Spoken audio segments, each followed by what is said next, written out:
कल जहाँ मैंने बात रोकी थी वहीं से आज मैं शुरू करूँगी, बट उसके पहले आप लोगों को कुछ बात बताऊँगी कि मेरी बात पूरी होने दीजिए।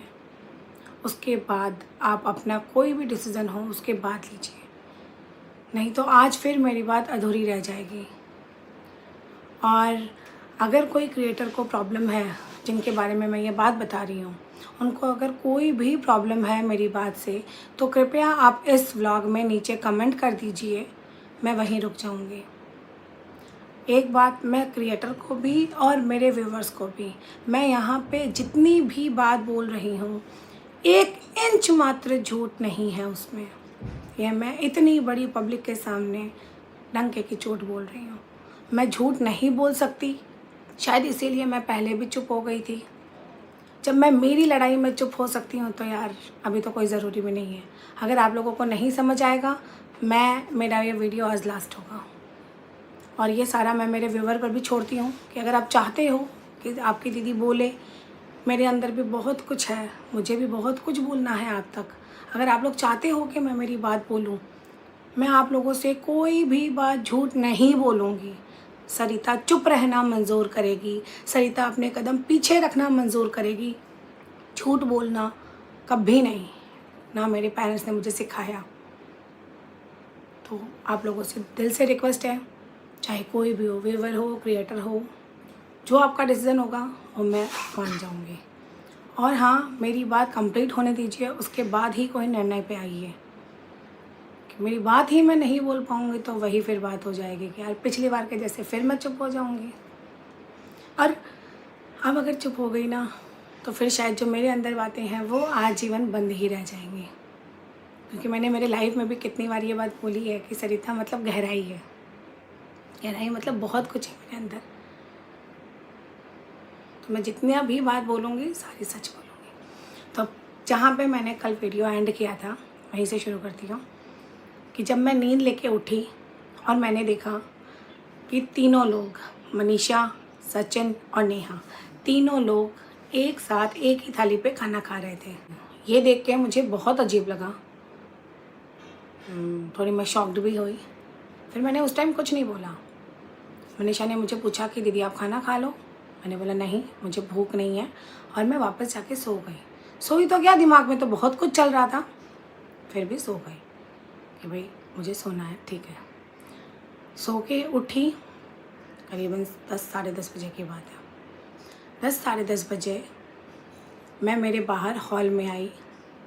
हॉल में आके मैं बैठ गई, क्योंकि सचिन मनीषा को जो रूम दिया हुआ था ना, उस रूम में मैं बहुत रेयर ही जाती थी, बहुत ही रेयर। पता नहीं क्यों मैं कंफर्ट जोन में नहीं थी, मैं खुद के ही घर में कंफर्टेबल नहीं थी, है ना। और वो लोग उस रूम में थे, सचिन, मनीषा, नेहा, तीनों ही उसी रूम में बैठे थे। फिर मुझे बुलाया गया, नेहा आई मुझे बुलाने कि सईदा चल कमरे में। तब मैं उसको ऐसे देखती रह गई।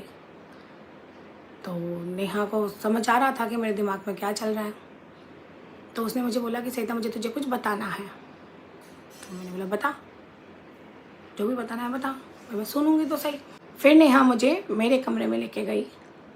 वो लोग वहाँ थे, मेरा दूसरा रूम था, वहाँ मुझे लेके गई। फिर मुझे बताया, नेहा ने बताया कि सईदा तू तो कल सो गई थी, फिर रात को हमारी बात हुई, हमने सुबह 6 बजे तक बातें की। उस दौरान सचिन, सपोज सचिन मैं हूँ, ये मनीषा है, ये नेहा है, ठीक है।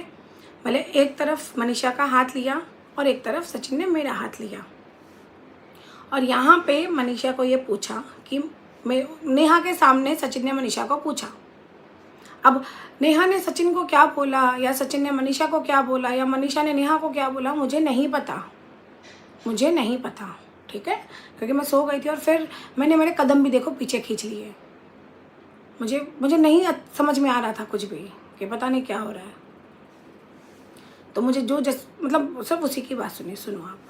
तो यहाँ पे ऐसे दोनों हाथ थे।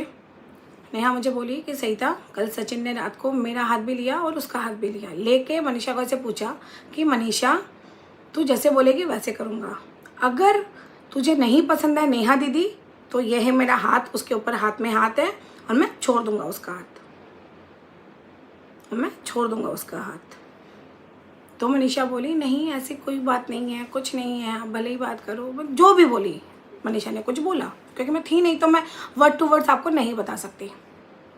आप मानो ये बात नेहा ने कंप्लीट तक नहीं की थी, उसके पहले मैंने नेहा को बोला कि फिर मनीषा ने मुझे क्यों बोला। मैंने नेहा को बोला ये सारी जब तुम्हारी बातें चल रही थी तो मुझे उठाया क्यों नहीं, या फिर मनीषा को बोलती कि तुमने सरिता दीदी को ऐसी बात क्यों बोली। क्योंकि जो बात मनीषा ने मुझे बोली थी उसके बाद ना तो मेरी मनीषा से इस मैटर में कोई कन्वर्सेशन हुई, ना मेरी सचिन से, क्योंकि सचिन तो देखो लड़का है, मैं क्या बात करती, और वैसे भी मैं थोड़ी कंफर्ट जोन नहीं थी उसके साथ, है ना। और उसके बाद फिर मैंने ये बात बोली तो फिर वो चुप हो गई। फिर सचिन आया हमारे रूम में, अरे दीदी आप लोग दोनों यहाँ क्यों बैठे हो, चलो उस रूम में, चलो उस रूम में। तो मैंने कुछ नहीं बोला, नेहा मेरा एक्सप्रेशन समझ गई। आई स्वेयर मैं कोई बात झूठ नहीं बोल रही हूँ।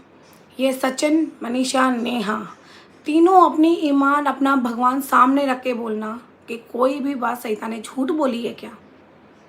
देखो ये बात ध्यान रखना, कोई भी कुछ भी झूठ बोलेगा तो आज नहीं तो कल सच सामने आता है ना। तो इसीलिए मैं जो भी बात मुझे पता है वो सारी सच ही रखूँगी, कोई किसी का पक्ष नहीं, क्योंकि मेरे साथ बहुत गंदा हुआ था। किसने किया, कितनों ने मिल के किया, क्या बोलूँ मैं, बताओ। बाकी मेरे साथ गंदा तो हुआ था, है ना। तो यहाँ पे ये हो गया। फिर हम तीनों गए थे उसके रूम में, हम तीनों मैं, सचिन, नेहा उसके रूम में गए थे। वहाँ पे मनीषा और सोमू था, नेहा का सेकंड नंबर वाला भाई है वो। तो ये सारी बातें हुई। फिर दूसरा दिन, उसी दिन शाम को ही या फिर दूसरे दिन सुबह वो लोग जाने वाले थे। उस दौरान अगर आपको याद होगा तो गुड़गांव में कर्फ्यू